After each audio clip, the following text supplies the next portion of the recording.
Pjesa e dytë e kësaj mbledhje rifilloi me praninë e 30 kuvendarëve dhe me rendin e ditës lidhur me shqyrtim miratimin e propozim vendimit për themelimin dhe përbërjen e Këshillit Komunal për Sigurinë në Bashkësi të Komunës së Prizrenit, ku për këtë pikë referoi Idaim Kryeziu, derisa pastaj në këtë pikë Karanfil Haxhillari pyeti se si bëhet plotësimi në rastet e pensionimit, e cila pikë me shumicë votash u miratua.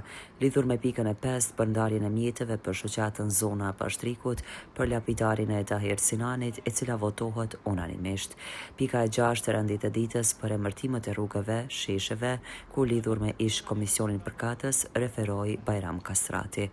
Pastaj lidhur me këtë pikë edhe një herë Karanfil Haxhillari pyeti se cili do të jetë rezultati. Pastaj kryesuesit e grupeve parlamentare propozuan antarët për këtë komision. Lidhur me pikën e taksës administrative për leje ndërtimore, referoi drejtori i urbanizmit Florent Ukaj. Propozimi nuk parashih rritjen të asnjë tarife.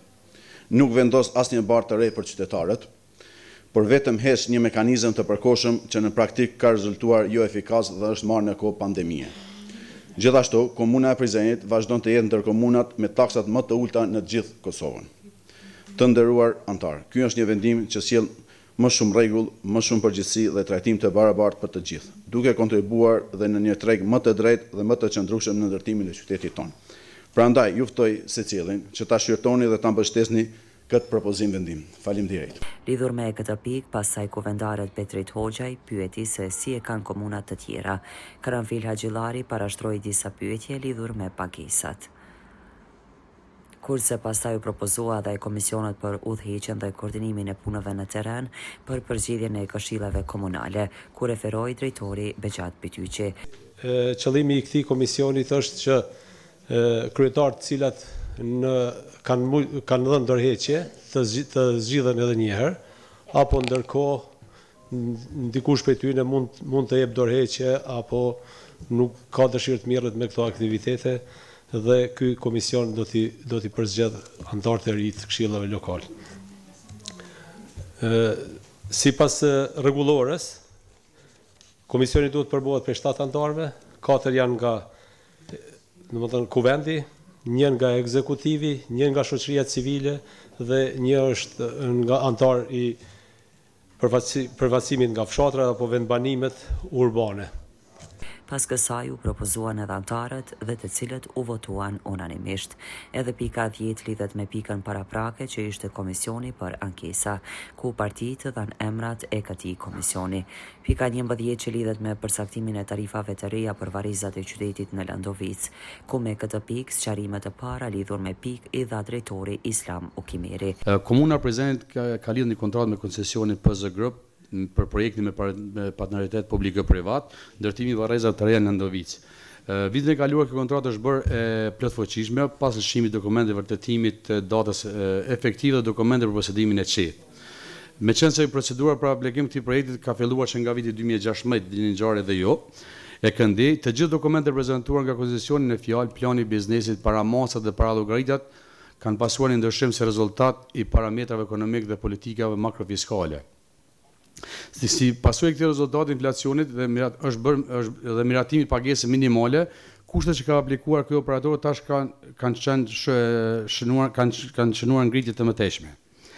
Për këtë qëllim, koncesioni PZ Group ka bërë kërkesë kryetarit komunës dhe të kuvendi komunal këto, që për shikimin e tarifave të shërbimit. Për këtë qëllim, ky koncesion ka kërkuar që të ndryshojë respektivisht të rritet tarifa shërbimit në vlerë prej 406 euro e 76 cent dhe kontributi financiar vjetor i komunës të rritet në vlerë prej 65 eurove 300. Koncesionieri në fjalë ka sqaruar dhe ngritjen e çmimeve në bazë të analizave të prezantuara duke mbështet në normën e inflacionit, ku si burim është edhe enti i statistikave të Kosovës dhe vendimi i qeverisë Kosovës për përcaktimin e pagës minimale. Menaxhmenti komunal në bashkëpunim me Drejtorinë e Shërbimeve Publike, pas analizimit të kërkesës së prezantuar, propozon të ndryshohet tarifa për shërbimet e varrimit në vlerë prej 394 euro, si dhe kontributi vjetor i komunës të jetë gjatë 5300.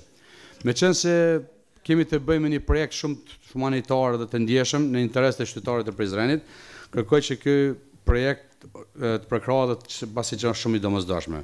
Pas kësaj, kuvendari Ilir Gashi tha se më urgjente është hapja varrezave të qytetit se sa ndryshimi i tarifave. Karanfil Haxhillajri kërkoi arsyen pse kjo kosto rritet. Bajram Kasrati kërkoi a mund të ketë datë kur fillon varrimi në këto varreza. Dafina Alishani pyeti a ka analizë për vlerësimin e kësaj vlere dhe a jeni duke konsultuar me Bashkësinë Islame. Kurse sqarime shtesë lidhur me këtë dha dhe zyrtari Fejsal Hoti.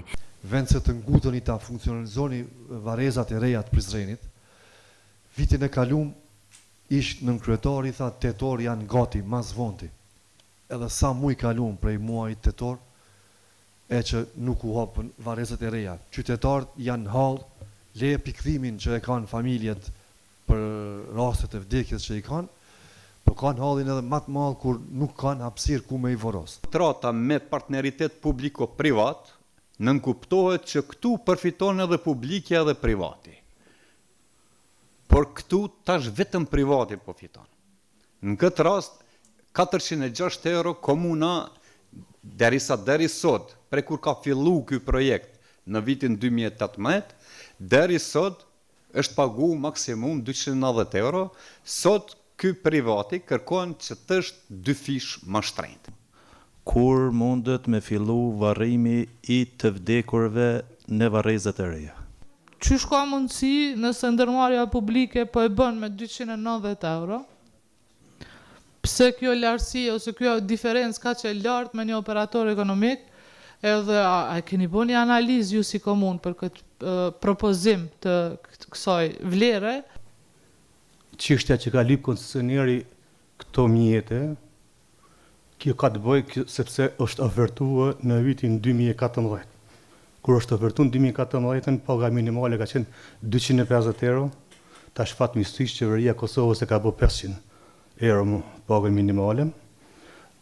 Kumulativi që është përmend inflacioni kumulativ është mbledhur ndër vite, e ka ardhur 1%, një mesatare 30% e materialet ndërtimit dhe nuk është si thuani ju 100%, po është për tarifën e shërbimit është 60%, ndërsa për ndihmën shtetërore është 30%. Lidhur me këtë, u tha se shumë shpejt do të rifilloj varrimi i të vdekurve në këto varreza. Ndërto me prodhime vendore.